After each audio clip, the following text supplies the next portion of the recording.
안녕하세요. 재테크해피타임 예스 P2P 신미정입니다.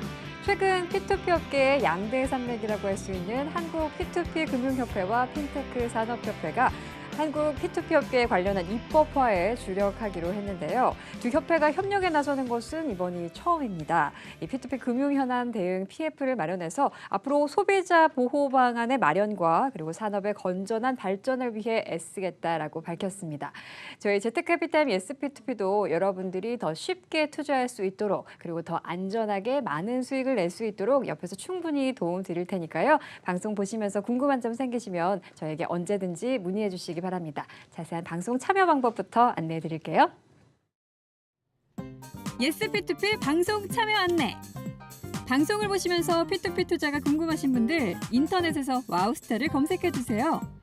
와우스타 홈페이지 P2P 금융몰 클릭. 여러 회사 상품들을 한 곳에서 만나보실 수 있는데요. 좀 더 자세히 알고 싶거나 궁금한 것이 있는 분들은 P2P 금융몰 하단 자유 게시판에 사연을 남겨주시거나 전화 02-6676-0074 또는 카카오톡에서 와우스타 P2P 검색 후 친구 추가. 궁금한 것을 남겨주시면 방송에서 속 시원히 해결해 드리겠습니다.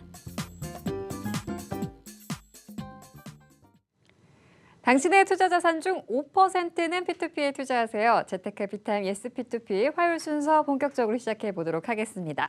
오늘도 역시나 저희에게 도움 말씀 주실 P2P 금융 전문가를 제 옆자리에 모셨는데요. 헬로펀딩 최수석 부대표님, 안녕하세요. 네, 안녕하십니까. 네, 최수석 부대표님, 저희가 지난 시간에 무려 3회에 걸쳐서 부동산 P2P 상품 채권 보전 검증법에 대해서 배워봤습니다. 많은 분들, 특히 부동산 P2P 상품에 관심이 많은 시청자분들께서 도움이 됐다. 정말 이거는 내가 꼭 알아둬야겠구나라는 반응을 보여주셨는데요. 그런데 아직도 조금 헷갈린다, 어렵다 하시는 분들이 계셔서 복습 차원에서 이 부동산 P2P 상품 투자할 때 채권 보증을 위해서 어떤 것들을 검증해야 될지 꼭 체크해야 할 3가지 포인트 다시 한번 좀 짚어주시죠. 저희가 3가지를 공부를 했습니다. 복습만 잘해도 모든 공부는 다 따라갈 수가 있죠. 맞습니다. 그 3가지가 첫째가 근저당권, 두 번째가 우선수익권, 그리고 이제 질권과 근질권 이 3가지에 대해서 아주 내용을 충분하게 잘 알아보았습니다. 그래서 오늘은 또 그 내용에 대해서 핵심 엑기스만 더 뽑아서 말씀드리겠습니다. 네, 핵심 엑기스만 뽑아서 말씀해 주신다고 하니까 혹시나 지난주, 지지난주 방송을 놓치신 분들 지금 TV 앞에서 집중해 주시면 될 것 같습니다. 말씀해 주신 대로 첫 번째가 근저당권, 두 번째 우선수익권, 그리고 세 번째 질권과 근질권을 꼭 확인해라 라고 말씀해 주셨는데 일단 근저당권 확인하는 방법부터 좀 설명을 해 주시죠. 근저당권을 확인하는 방법은 P2P 회사가 플랫폼, 그러니까 사이트에 올려놓은 홈페이지에 올려놓은 내용을 그 투자 상품에 대한 내용이 쭉 나오죠. 그 내용을 가지고 그게 과연 그 내용대로 그대로 전부 다 모든 게 이행이 돼 있는가 그걸 확인하는 게 중요하겠습니다. 그래서 이제 근저당권을 확인하는 방법은 6가지가 있습니다. 맞습니다. 첫 번째 플랫폼 홈페이지에 게시한 그런 주소에 부동산이 그대로 잘 설정돼 있는지, 부동산에 설정돼 있는지, 그리고 해당 플랫폼 P2P 회사의 연계대부업체 있죠. 연계대부업체 명의로 근저당권이 제대로 잘 설정돼 있는지 확인할 필요가 있고요. 세 번째는 P2P 회사가 모집 공지한 채권 최고액, 그게 정확한지 봐야 됩니다. 예를 들어서 10억을 투자하면서 150% 설정하겠다. 그러면 이제 15억이 설정이 돼야 되겠죠. 그 15억이 정확하게 설정돼 있는지 그거를 확인하는 게 아주 중요하다고 말씀드릴 수가 있겠습니다. 그리고 이제 네 번째는 순위. 설정 순위가 또 굉장히 중요하죠. 그 순위가 예를 들어서 1순위를 하겠다면 1순위로 진짜 돼 있는지 그걸 확인하는 거. 그다음에 선순위 대출이 예를 들어서 은행에서 대출이 있다고 하면은 그 선순위 대출이 공지한 상황과 똑같이 예를 들어서 5억이 있다. 그러면 5억이 그대로 있는지 그것도 확인해야 되겠습니다. 그리고 마지막에는 여러 가지 부동산에 대한 내용들 면적이라든가 또는 위치, 뭐 지목 이런 게 잘 맞는지 이제 그거를 확인할 필요가 있겠습니다.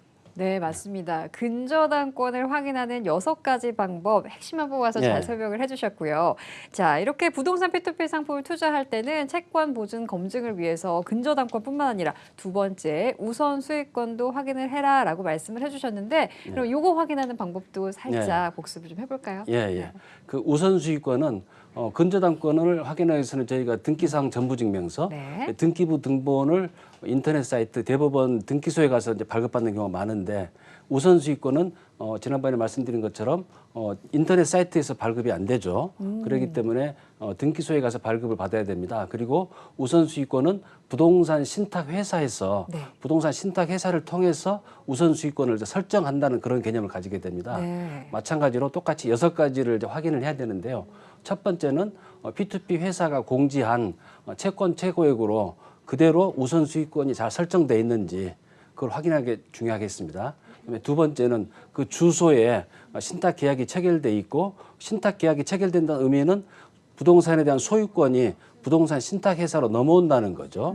그래서 그런 형태로 우선 수익권이 설정돼 있는지 네. 그리고 해당 P2P 회사의 연계 대부업체 그 연계 대부업체 명의로 제대로 우선 수익권이 설정돼 있는지 그거를 확인할 필요가 있겠습니다. 네. 그리고 이제 네 번째는 네 번째. 또 순위가 중요하죠. 네, 이 역시. 순위에 대해서 정확하게 공지한 그대로 그 순위가 돼 있는지 그리고 선순위 우선 수익권이 있다고 하면은 그 선순위 우선 수익권이 플랫폼 그 홈페이지 사이트에 공지한 그 내용과 똑같은지 그것도 좀 확인할 필요가 있고 기타 여러 가지 부동산의 규모라든가 이런 위치 이런 것도 잘 확인할 필요가 있겠습니다. 이런 6가지가 있겠습니다. 네, 근저당권 확인을 위해서는 인터넷에서 쉽게 네. 발급과 확인이 가능하고 우선 수익권 같은 경우에는 등기소에 직접 방문을 해서 확인하는 게 필요하다라고까지 말씀을 해주셨습니다. 네. 자, 그렇다면 마지막이죠. 세 번째, 네. 질권과 근질권 확인하는 방법 역시 6가지인가요? 예.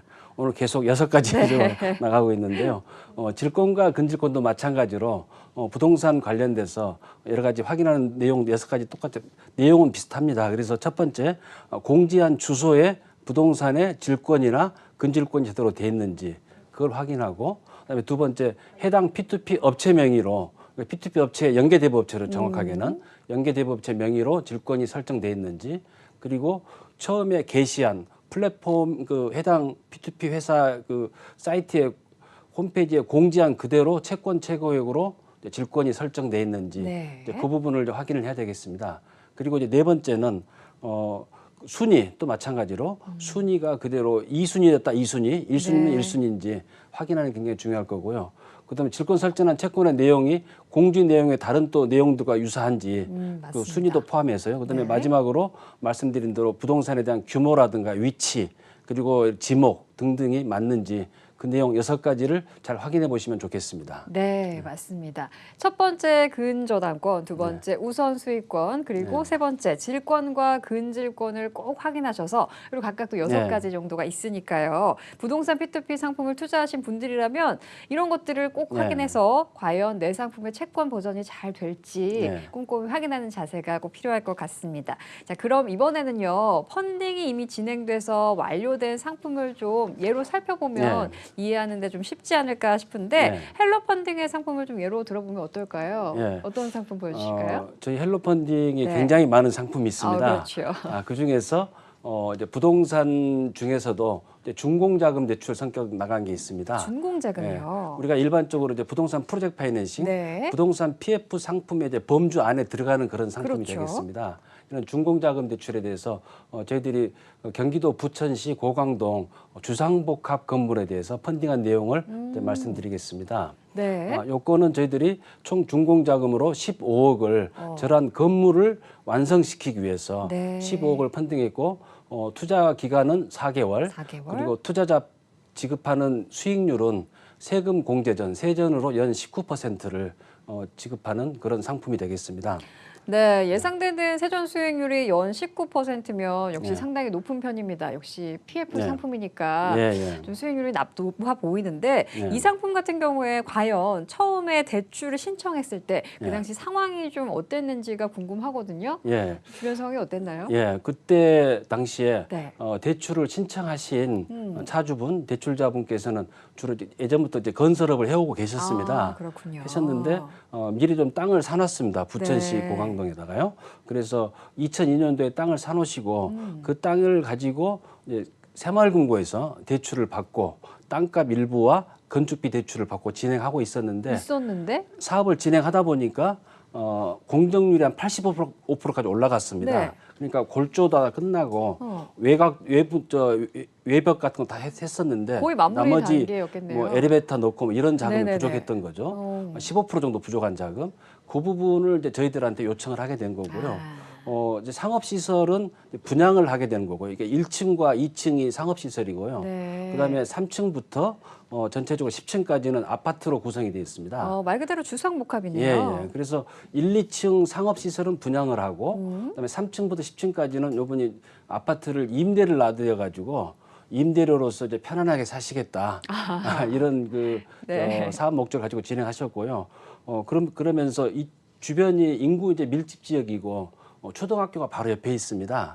그리고 또 여러 가지 재래시장이라든가 통행 유동 인구가 굉장히 많은 쪽이 있었기 때문에 네. 저희들이 봤을 때는 충분히 이제 사업성이 있다고 봤었고, 그리고 이제 자녀 공사비가 한 18억 정도가 필요했었는데 네. 그 중에서 이제 15억을 이제 저희들한테 요청을 하게 됐습니다. 아, 그렇군요. 자, 대출의 그 네. 전반적인 과정과 그런 네. 얘기를 들어봤는데 네. 이제 헬로펀딩에서 대출 심사를 쫙 하실 때 네. 이런 부분이 있고 잘 네. 살펴보셨을 테고 네. 어떤 부분에 특히 중점을 두고 심사를 네. 하셨는지 그게 좀 궁금하거든요. 예, 대출 심사는 정말 핵심적인 내용입니다. 네. 저희들의 영업 비밀일 수도 있는데 네. 말씀해 주셔도 괜찮은가요? 예, 네. 일단 저 시청자분들께서 P2P 투자 상품에 대해서 많이 또 이렇게 관심을 가지고 네. 잘 아셔야 되기 때문에 과감히 풀어놓겠습니다. 알겠습니다.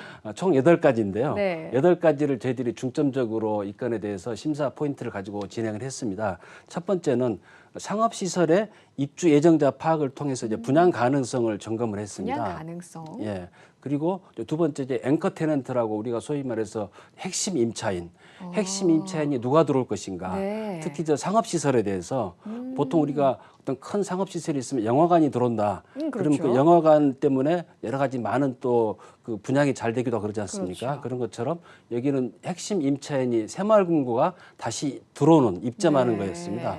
그 부분에 대한 판단을 저희들이 굉장히 중요시했었고, 그렇겠네요. 그다음에 세 번째는 이제 건축 관련 통제라든가 사업 관련 통제를 통해서 저희들이 이 사업에 대해서 완벽하게 통제해가면서 문제가 없이 만들 수 있는가 그런 걸 봤었고요. 통제를 할 수 있는지. 예. 네. 그리고 이제 담보 신탁을 통해서 마찬가지로 신탁을 하고 이제 법무법인을 통해서 각종 약정서를 작성하면서 나중에 혹시 이렇게 일어날 수도 있는 여러 가지 법률적인 모호한 문제들 그런 거를 미리 해결하고 가는 거죠.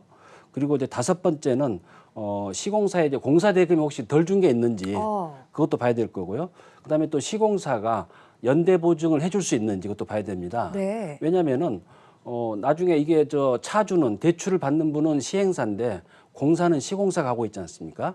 그러다 보면은 나중에 서로 이렇게 싸우기도 하고 네. 문제가 생길 수가 있습니다. 그렇죠. 이제 그래서 아예 그런 부분을 원천적으로 배제시키기 위해서 시공사 회사분한테 회사에서 보증을 서주십시오. 네. 좀 이렇게 한 거고요.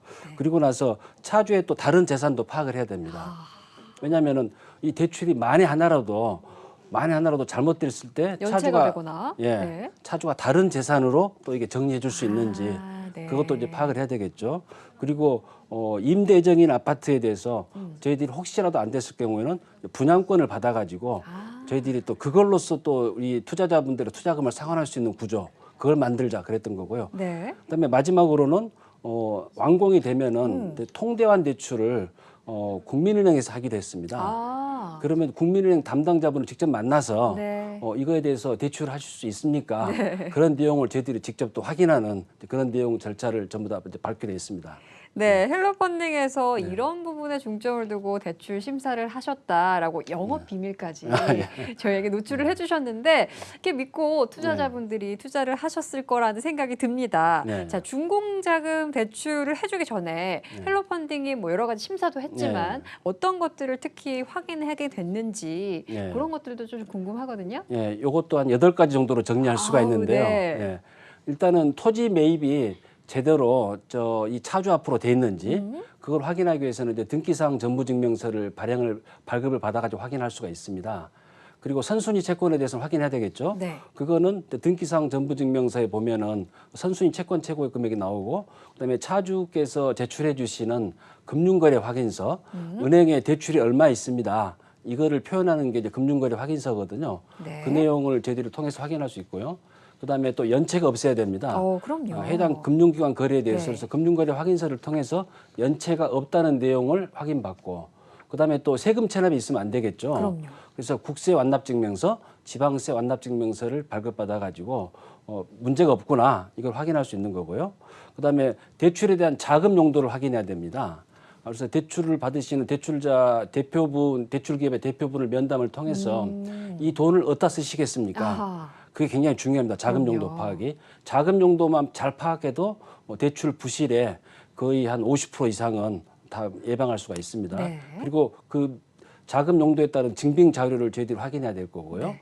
그다음에 공사 진행 상황을 확인하기 위해서 공정률표, 주로 감리회사라든가 건축사분이 작성해주는 확인해주는 공정률표, 그리고 또 당연히 현장은 가봐야 되는 거죠. 그렇죠. 예, 현장을 가서 공사 진행이 얼마나 됐는지 네. 확인해야 되겠죠. 그리고 건축에 따른 여러 가지 위험을 예방하기 위해서 시행권 포기각서, 시공권 포기각서, 유치권 포기각서, 책임준공 확약서 이런 것 등을 받아서 이제 확인을 하겠습니다. 네. 네.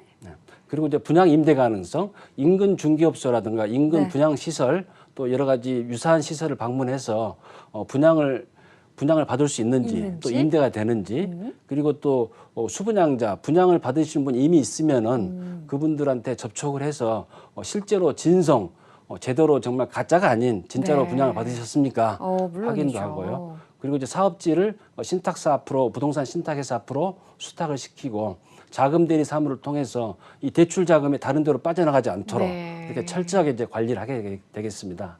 와, 오늘 정말 다양한 영업 비밀을 저희에게 파헤쳐 주셨는데 이게 대출 당시의 전반적인 상황이 어땠는지, 그리고 네. 대출 심사할 때 이런 것들을 포인트를 두고 네. 좀 심사를 한다. 네. 그리고 나서 헬로펀들이 이런 사항들을 확인을 해서 이렇게 네. 복잡하고 어마어마한 과정을 거쳐서 드디어 펀딩이 오픈을 했습니다. 예, 예. 이 상품, 그렇다면 투자 포인트들은 어떤 네. 것들이 있었을까요? 투자 포인트 여러 가지가 있습니다만 네. 그중에서 가장 좋은 게 기간이 준공자금이니까 기간이 길지가 않습니다. 그렇죠. 투자 기간 4개월이었나요? 4개월. 네. 그다음에 또 투자 수익률을 저희들이 19%로 굉장히 높아요. 높게 드리는 그런 네. 상품이 되겠습니다.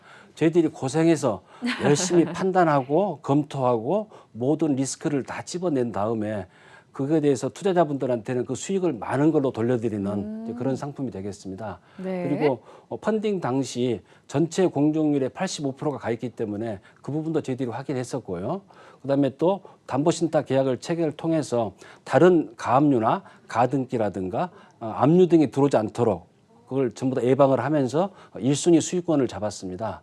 그리고 또 건물이 완공이 잘 돼야 되기 때문에 시공사로부터 책임 준공 확약을 또 받았었고 말이죠. 네, PF 상품은 리스크가 높으니까 그만큼 위험한 포인트들이 많을 거야라고만 생각을 했는데 이렇게 그 바탕에 네. 꼼꼼한 확인과 네. 안전장치들이 있었다는 사실을 알고 나니까 투자자 입장에서는 조금 한결 마음이 편할 것 같기도 합니다. 예, 예.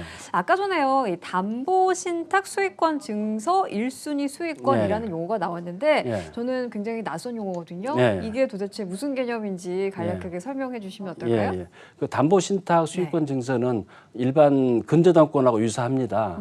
그래서 부동산 신탁회사한테 부동산 담보신탁을 맡기게 되면은 부동산의 소유권이 형식적으로 신탁회사로 넘어가게 됩니다. 지금 화면에 나가는 게 수익권 그렇습니다. 증서군요. 예, 수익권 증서입니다. 그래서 네. 저희들이 부동산 신탁회사에 담보신탁을 맡기게 되면 신탁회사에 저런 수익권 증서를 주면서 거기에 우선 수익자로서 1순위 우선 수익자가 되고 네. 거기에 대해서 우선 수익권 금액이 나오게 됩니다. 그 금액이 저희들이 투자자분들을 위해서 확보하고 있는 그런 훌륭한 나중에 모든 것을 정리해 줄 수 있는 그런 자금의 원천이 되는 거죠. 그 부분이. 네. 혹시 지금 이 부천시에 위치한 주상복합 PF 상품 나머지 투자 포인트나 안전장치 좀 놓친 게 있을까요? 제가 다 말씀을 드렸는데요. 네.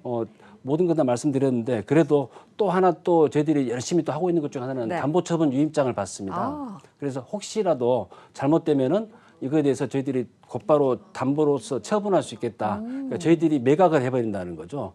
그러면서 수익을 가지고 투자자분들의 어떤 투자 자금을 무조건 다 상환시킬 수 있도록 그렇게 만드는 거고요. 그다음에 사업시행권 포기각서라든가 유치권 포기각서 같은 이런 여러 가지 사업을 통제할 수 있는 그런 여러 가지 서류를 확보하고 또 하나는 이제 채권 매입 계약서를 받습니다. 네. 혹시 이 상품이 잘못돼 가지고 투자 상품이 잘못돼 가지고 투자자분들한테 연체가 된다든가 이런 상황이 발생되면은 그 대출 채권을 그대로 사가겠다는 회사를 미리 정해둡니다.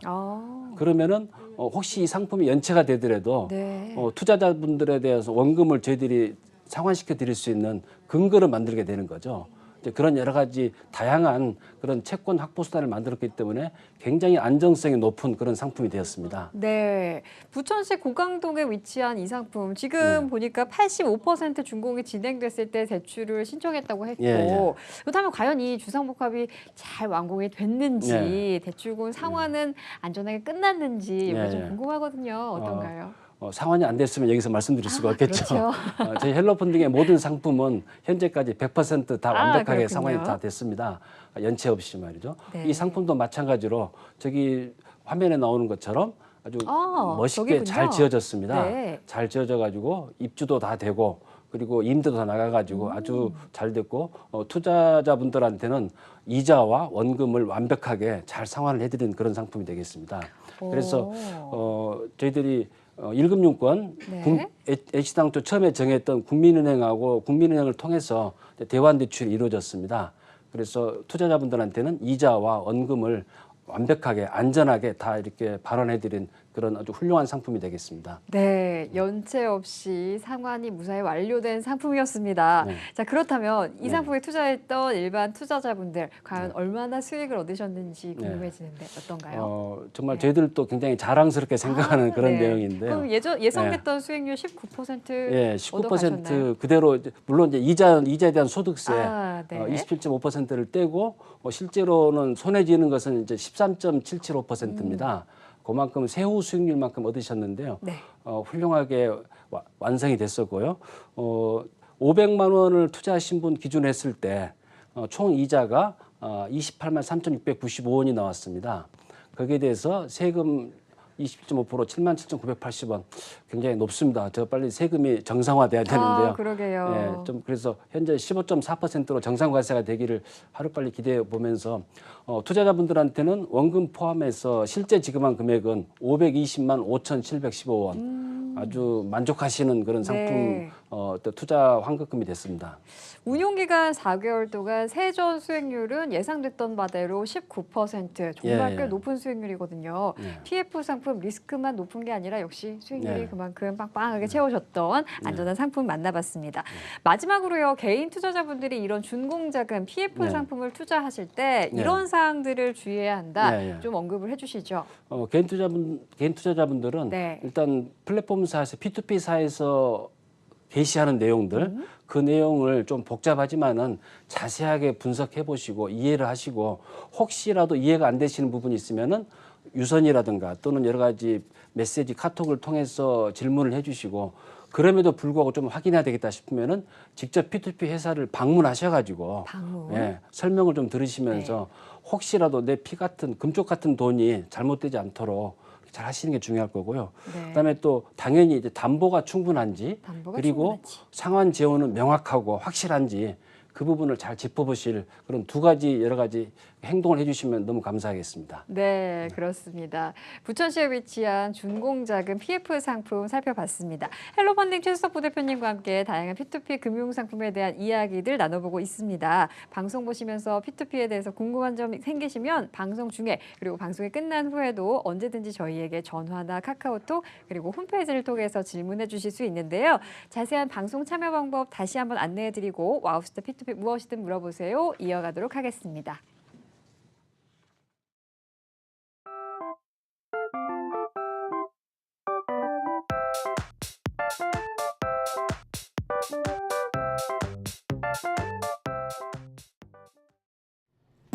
예스P2P 방송 참여 안내.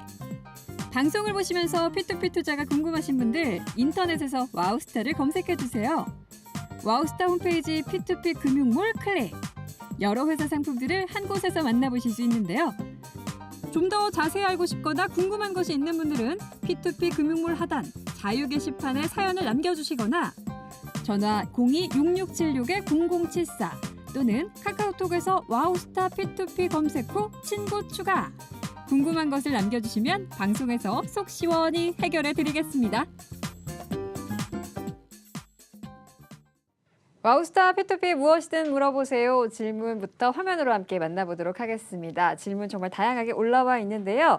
궁금해요. 크리미님이 부동산 담보 상품 중에서 후순위 상품 괜찮은 거예요? 후순위는 말 그대로 순위가 선순위보다 뒤 아닌가요? 후순위 상품 투자할 때 가장 중요하게 봐야 하는 게 뭔가요? 라는 질문 올려주셨습니다. 맞습니다. 이런 궁금증 가신 분들 참 많으시죠. 자, 후순위에 대한 상품이 궁금하시다고 하는데 어떤가요? 선순위, 후순위 또는 뭐 선순위, 중순위, 후순위, 뭐 1순위, 2순위, 3순위 여러 가지로 이제 표현이 됩니다만은 후순위라고 해서 꼭 불안하고 안전성이 떨어진다 그렇지는 않습니다. 꼭 그런 건 아니다. 네. 주로 담보를 따질 때 이런 순위를 따지게 되는데 LTV 담보 대비 대출 비율을 얘기하지 않습니까? 네. 이런 LTV가 어느 정도냐? 예를 들어서 2순위지만은 그러니까 후순위지만은 1순위가 선순위가 LTV가 예를 들어서 10%밖에 안 된다. 그럼 나머지 50%를 하더라도 전체 60%밖에 되지 않지 않습니까? 이러기 때문에 굉장히 안전성이 높아지는 거기 때문에 LTV 이런 그 내용을 이제 들여다보면서 담보대출 비율이 후순위가 어느 정도까지 가 있는가 그거를 보면서 네. 담보의 어떤 안정성 또 하나 중요한 게 상환 재원의 명확성 그걸 보는 게 훨씬 더 중요하다고 볼 수가 있겠습니다. 네, 무조건 후순위라고 피할 것이 아니라 그 네, 밖에 그렇습니다. 따져봐야 할 사항들이 많다라고 정리를 해주셨고요. 네. 마지막 질문 하나만 더 살펴보도록 하겠습니다. 화면으로 질문 보죠. 네, 바나나 밀크님께서 이런 질문 올려주셨네요. P2P는 가이드라인 있잖아요. 업체 입장과 투자자 입장에서 이 가이드라인의 장단점이 뭔가요? 궁금해요. 라고 올려주셨습니다. 가이드라인의 장단점이라 참 애매하고도 어려운 질문이 아닐 수 없습니다. 가이드라인에 대한 얘기 대답을 좀 해주실까요? 가이드라인이 네. 좀 생긴 지 2년째 좀 지났거든요. 맞습니다. 가이드라인이 생기면서 P2P가 어느 정도 제도권 내에 반 정도 발을 담그는 그런 상황이 됐습니다. 네. 아직까지 법이 없다 보니까 많은 투자자분들이 가이드라인에 의존해서 또 P2P 회사들은 금융위에서 만든 가이드라인에 의존해서 모든 업무를 처리하고 있습니다. 그래서 이 투자자 보호에 무엇보다 중점을 두는 게 가이드라인의 가장 큰 목적입니다. 네. 그래서 투자자분들을 위해서는 가이드라인이 반드시 필요한 거고 그다음에 또 P2P 회사들은 반드시 가이드라인을 지켜야 됩니다.